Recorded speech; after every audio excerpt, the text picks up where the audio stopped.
News voice, जो हर खबर से आपको कराए रूबरू।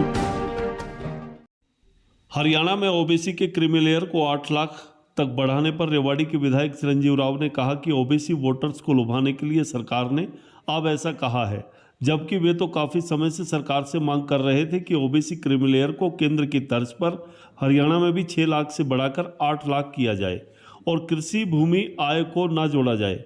जिसके बाद अब लोकसभा चुनाव में 5 सीट हारने के बाद भाजपा सरकार को एहसास हुआ है कि ओबीसी वोटर भाजपा से नाराज है।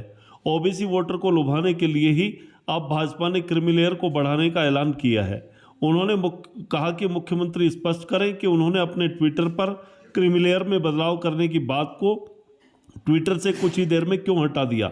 विधायक चिरंजीव राव ने कहा कि HKRN में ओबीसी आरक्षण को भाजपा के पूर्व मुख्यमंत्री मनोहर लाल ने असंवैधानिक बताया था, लेकिन अब भाजपा के ही मुख्यमंत्री NKRN में ओबीसी को आरक्षण देने की बात कर रहे हैं।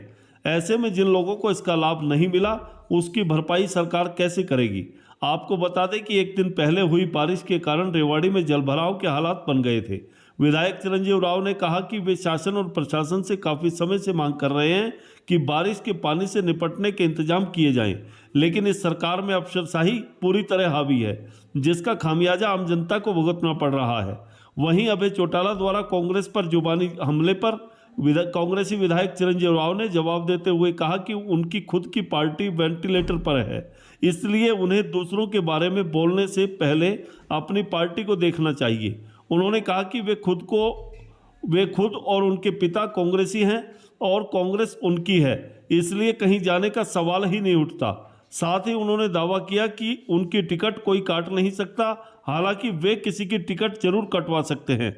रेवाड़ी से न्यूज वॉइस के लिए संजय कौशिक के साथ अजय सागर अत्री। सभी पत्रकार बंधुओं का मैं धन्यवाद करता हूं कि आज ये प्रेस वार्ता हमने आज यहाँ पर करी है।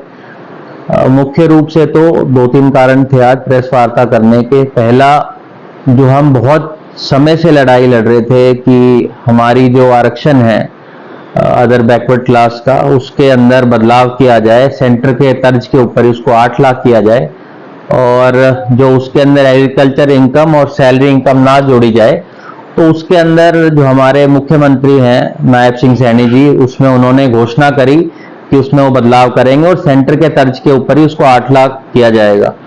हमने लगातार इसकी आवाज भी उठाई थी और खुद मैं इसका मेंबर भी हूं कमेटी का, SC-BC की जो हमारी कमेटी है वेलफेयर की, उसके अंदर हम लोगों ने मुख्यमंत्री जब मनोहर लाल खट्टर जी थे उनसे हमने मुलाकात भी की थी, तब उन्होंने सिरे से इस बात को इनकार कर दिया था कि हम इसके अंदर बदलाव नहीं करेंगे। आप लोगों ने भी देखा होगा मुख्यमंत्री जी के ऑफिस से एक ट्वीट किया गया था इसके बारे में कि भाई उन्होंने चेंज कर दिया है क्रीमी लेयर के अंदर ओबीसी की, पर थोड़ी देर बाद ही उसको ट्वीट को हटा दिया गया। तो हमारी पहली तो ये सरकार से ये सवाल है कि क्या इसके अंदर इन्होंने सही मायने में बदलाव किया है या नहीं किया है। एक तो इस बात को वो साफ करे। अगर इन्होंने इसमें बदलाव किया है तो हम हमारी इसमें बहुत बड़ी जीत मानते हैं सभी हमारे कार्यकर्ताओं की, लोगों की, जिन्होंने लगातार इस बात की आवाज उठाई थी कि सेंटर के तर्ज के ऊपर हमारे यहां पर भी क्रीमी लेयर को 8 लाख किया जाए और एग्रीकल्चर इनकम को ना डाला जाए। इसके साथ साथ मुख्यमंत्री जी ने यह भी कहा है कि HKRN के अंदर भी वो हमें आरक्षण देंगे। आप लोगों को याद होगा जब मनोहर लाल खट्टर जी मुख्यमंत्री थे तब सदन के पटल पे उन्होंने ये कहा था कि HKRN क्योंकि आपकी प्राइवेट नौकरियां हैं उसके अंदर आरक्षण नहीं दिया जा सकता। तो अब नायब सैनी जी बताएं कि क्या ऐसा बदलाव हो गया 3 महीने के अंदर, जब पिछले मुख्यमंत्री ये कह रहे थे कि संवैधानिक रूप से इसके अंदर हम आरक्षण नहीं दे सकते और अब ये आरक्षण देने की बात कर रहे हैं। तो इनको इस बात का जवाब देना चाहिए। दूसरा, आरक्षण अगर ये दे रहे हैं HKRN में भी, तो पिछले 6-7 साल से जो बैकलॉग हुआ, जिन बच्चों के साथ नाइंसाफी हुई, चाहे वो हमारे SC भाई हो चाहे BC भाई हो, जिनको उसके वक्त आरक्षण नहीं मिल पाया, उसकी भरपाई कैसे की जाएगी। ये हमारा इस सरकार से सवाल है कि आप ये बताइए कि आप जो ये बदलाव कर रहे हैं इसको आप कैसे करेंगे। इसके साथ साथ आप लोगों ने देखा होगा लगातार ये रोजगार की बहुत बड़ी बड़ी बातें इन लोगों ने करी थी, पर अब खुद इनके विधायक ये कहने लग रहे हैं कि हमें जो पिछले 4 साल का कार्यकाल रहा उसके अंदर हम रोजगार नहीं दे पाए। तो अपनी पोल तो ये खुद खोलने लग रहे हैं और आप लोग खुद ये देख रहे हैं ये जो बदलाव हो रहा है, जो इन्होंने ये जो ओबीसी को लुभाने की कहीं ना कहीं ये कोशिश है, ये इस वजह से है क्योंकि कांग्रेस पार्टी 5 सीटों को जीती है, इसी वजह से इन लोगों ने इसके अंदर बदलाव किया। पर पब्लिक और जनता इस बात को पूर्ण रूप से समझ चुकी है कि ये सरकार एससी विरोधी है, बीसी विरोधी है, और अगर इनकी 400 सीट आ गई होती, जो लगातार ये लोग दावा कर रहे थे, जो संविधान को बदलने की ये बात कर रहे थे, आज जो इनकी कार्यशैली में बदलाव आप देख रहे हैं, ये मुझे लगता है कहीं ना कहीं कांग्रेस पार्टी की बहुत बड़ी जीत है। इसके साथ साथ हमारे यहां की बात की जाए, कल आप लोगों ने आधे घंटे की बारिश के अंदर देखा होगा कि शहर का क्या हाल हो गया। लगातार मैं इन अधिकारियों को चेताने का काम कर रहा था कि हमें हमारे जितने भी सेवर हैं उनकी सफाई करनी चाहिए, पर इन्होंने उस तरफ बिल्कुल ध्यान नहीं दिया। अब कल जो बारिश हुई, प्री मॉनसून अभी आया है, अभी तो पहली बारिश है जिसके अंदर हमने शहर के हालात देख लिए। कल बहुत सारे व्यापारी भाइयों से मेरी मुलाकात हुई थी, अलग अलग संगठन के लोग वहां पर आए हुए थे, जो व्यापार संगठन के थे, वो भी ये बात कह रहे थे कि बारिश शुरू नहीं हुई है, शुरू होते ही शहर का क्या हाल हो जाएगा। आज हम लोग देख रहे हैं कितने सारे व्यापारी संगठन हैं, आज मिलने भी गए थे अधिकारियों से। मेरे को संज्ञान में वहां पर आया है कि जो तरीका था बात करने का अधिकारियों का, उससे बहुत सारे हमारे जो व्यापारी भाई हैं वो रुष्ट हुए हैं, और उन्होंने कहा है कि वो बाजार को बंद करेंगे। ये दर्शाता है कि अफसरशाही जो है कितनी ज्यादा हावी होगी। एक और जो मांग उठाई गई है, हमारे जितने भी व्यापारी भाई है जिनसे मेरी बात हुई थी, कि टाइल का रोड मार्केट में जो हमारा है उसमें ना बनाया जाए। उसकी आवाज हमारी सुचित्रा चांदना जी, हमारे परवीन जी और भी जितने भी हमारे साथी हैं, उन्होंने लगातार इस बात की आवाज उठाई है कि शहर का पूरे जो व्यापारी हैं वो नहीं चाहते हैं कि टाइल के रोड वहां बनाए जाएं। आप देखिए वैसी वहां हालत कितनी ज्यादा खराब है। अगर टाइल के रोड बनाए जाएंगे तो वो फिर 6 महीने के अंदर टूट जाएंगे, और जो पूरा पैसा जो उसके अंदर यूज किया जाएगा वो खराब हो जाएगा। तो हमारी तो सरकार से और एडमिनिस्ट्रेशन से ये मांग है कि अभी भी समय है, अभी भी मॉनसून शुरू नहीं हुआ है, कि अभी भी अगर ये सीवर की सफाइयां अभी से शुरू कर देंगे तो लोगों को जो असुविधा होगी आने वाले समय के अंदर, उसमें कहीं ना कहीं उनको फायदा मिलेगा। इसके साथ साथ आज क्योंकि आप लोग सब आए हुए हैं, ये मामला धारवाड़ा को लेकर है, वहां गंदे पानी की जो बहुत बड़ी समस्या है वो आज भी खड़ी हुई है। कल थोड़ी सी बारिश से आप देखिए काला पानी वहां पर जिस तरह से आ रहा था, उससे वहां के लोगों की भी जो जीवन है वो बहुत ज्यादा दुर्दशा उनकी हो गई है। तो हम तो सरकार से मांग करेंगे, खुद मुख्यमंत्री जी वहां पर आए थे, मनोहर लाल खट्टर जी, हमारे जो खुद के यहाँ से सांसद है राविंद्रजीत जी, वो भी वहां पर आए थे। उन्होंने ये आश्वासन वहां के लोगों को दिया था कि हम उसकी जो ये दिक्कत है उसको दूर कर देंगे। आज 2 साल बीत जाने के बाद भी उसके अंदर कोई बदलाव नहीं हुआ है। तो आज तो सरकार चाहे राजस्थान की हो चाहे हरियाणा की हो, दोनों जगह आज इनकी सरकार है, तो आज भी इस काम को क्यों नहीं, लोगों के मन में इस सरकार के प्रति है। विधायक कप्तान साहब टिकट वितरण को लेकर तुरंत भाजपा में चर्चा ये भी है कि कप्तान साहब भी भाजपा में जा सकते हैं। उस बात का जवाब मैंने आपको पहले ही दे दिया कि जब हमने पूरा जीवन इस कांग्रेस पार्टी में निकाल दिया है, ना तो कांग्रेस पार्टी को हम छोड़ सकते, ना कांग्रेस पार्टी हमें छोड़ सकती। हम कांग्रेस पार्टी है, कांग्रेस पार्टी हमारी है। एक चर्चा ये भी है कि हुड्डा साहब जैसे कप्तान साहब की टिकट कटवाए तो विधायक साहब की टिकट कट सकती है विधानसभा। मैं किसी और की तो टिकट कटवा सकता हूँ, मेरी टिकट कोई नहीं काट सकता। चौटाला एक बड़ा आरोप लगाते हैं आपके वरिष्ठ नेता पे, भूपेंद्र सिंह हुड्डा पे, जिसमें तो कांग्रेस के लिए ईमानदारी से राजनीति करने लगेंगे उसी दिन उनको जेल में डाल दिया जाएगा। वो कांग्रेस को कमजोर कर रहे हैं। अब देखिए, जिस पार्टी का खुद की हालत बहुत ज्यादा खराब हो उसके ऊपर मैं क्या दूं, वो खुद वेंटिलेटर के ऊपर है वो पार्टी। उनको पहले अपनी पार्टी को दुरुस्त करना चाहिए, उसको ठीक करना चाहिए, बजाय दूसरी पार्टी पे आरोप लगाएं। उनका तो अपना खुद का अस्तित्व जो है पार्टी का, वो आप जानते हैं किस हालात के अंदर है। मुझे लगता है हम हमारे घर को ठीक करने के लिए और काम करने के लिए खुद इतने मजबूत है, हमारी पार्टी बहुत मजबूत है और आने वाले समय में सत्ता में आएगी। इसीलिए तो मुख्यमंत्री में बदलाव हुआ है। मुख्यमंत्री को इसीलिए तो बीजेपी पार्टी ने बदला है कि वो अच्छा काम नहीं कर रहे थे। नया मुख्यमंत्री आए, और ये जो नया मुख्यमंत्री आए भी हैं, कहीं ना कहीं जो इनका 9.5 साल का कार्यकाल था उसमें वो कुछ नहीं कर पाए, तो उन्होंने कहीं ना कहीं नायब सिंह सैनी जी का एक कोशिश करिए कि उन पे सारा जो ठीक रहा है वो फोड़ दिया जाए।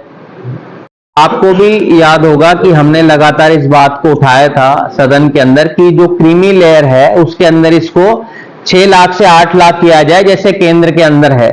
पर अब जब चुनाव के अंदर इनकी 5 सीटों के ऊपर हार हुई है, उस हार के बाद इसके अंदर ये बदलाव कर रहे हैं। कहीं ना कहीं एक प्रलोभन देने का काम ये लोग जो हमारा ओबीसी समाज है उसको कर रही है। पर इसके अंदर सोचने वाली बात यह है कि जब मुख्यमंत्री जी के खुद के ट्विटर हैंडल से एक ट्वीट किया जाता है और उसी ट्वीट को थोड़ी देर बाद डिलीट कर दिया जाता है। मेरे पास स्क्रीनशॉट है उस ट्वीट का, अभी भी जाकर देखेंगे सीएम साहब के आप ऑफिशियल हैंडल पर, तो इस ट्वीट को उन्होंने डिलीट कर दिया है। तो इनको ये बताना चाहिए कि भी क्या हमें हमारा हक दे रहे हैं या नहीं दे रहे हैं, या किस दबाव में ये ट्वीट इन्होंने डिलीट किया है। इस बात का जवाब तो मुख्यमंत्री को स्वयं देना पड़ेगा। आप सदस्यता की बात कर रहे हैं, तो कांग्रेस के अंदर बरसत किरण चौधरी और श्रुति चौधरी इसका उदाहरण और शैलजा उनका समर्थन करती।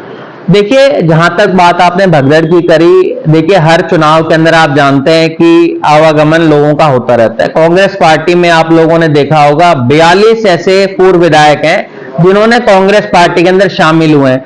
और मुझे लगता है जब किसी व्यक्ति को अपना भविष्य अपनी पार्टी में नहीं दिखता तो वो कोई और घर ढूंढता है। हो सकता है किरण चौधरी जी को वहां कोई अच्छा उनको पद देने की बात उस पार्टी के अंदर हुई है, पर ये तो प्रत्यक्ष को प्रमाण की जरूरत नहीं। आप सबने लोकसभा के जो नतीजे हैं वो देखे हैं। कांग्रेस पार्टी का जो ग्राफ है, 47% हमारी जो वोट आई हैं, आप लोगों ने भी सबने देखा है इंडिया गठबंधन की हरियाणा के अंदर, वो साफ सबूत है कि कांग्रेस पार्टी बहुत मजबूत है।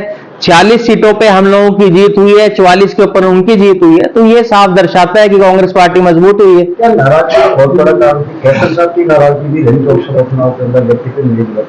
देखिए, एक घर के अंदर नाराजगियां होती रहती हैं। जब किसी को व्यक्ति को टिकट नहीं मिलती है तो वो कम से कम अपने घर के अंदर जो दर्द है उसको तो बयां करना ही चाहिए।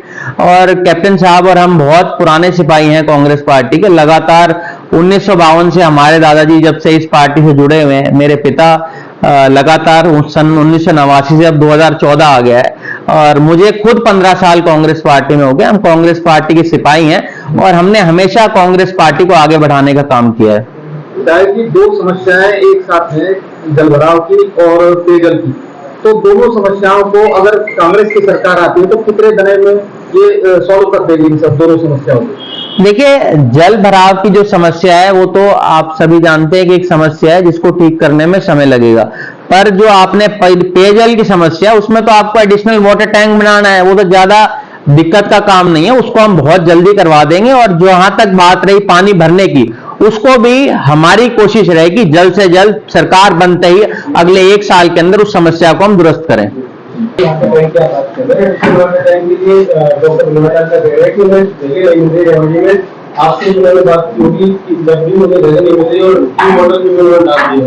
देखिए, ये काम तो सत्ता में जो लोग होते हैं उनका होता है। जब उनको पिछले 8 साल में जगह नहीं मिल पाई है तो हम क्या उम्मीद ऐसी सरकार से कर सकते हैं कि वो हमारे लिए एडिशनल वाटर टैंक बना देंगे? ये समस्या आज की तो है नहीं, और बीजेपी आज तो सत्ता के अंदर आई नहीं है, इनको 10 साल हो गए।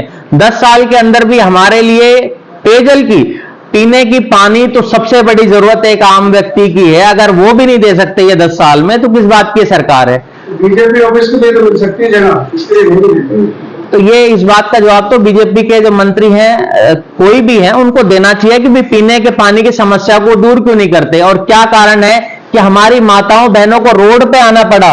जिस तरह से आपने सबने कल देखा होगा मटके तोड़े गए, वो दर्शाता है कि कितना ज्यादा दुख लोगों के मन में इस सरकार के प्रति है।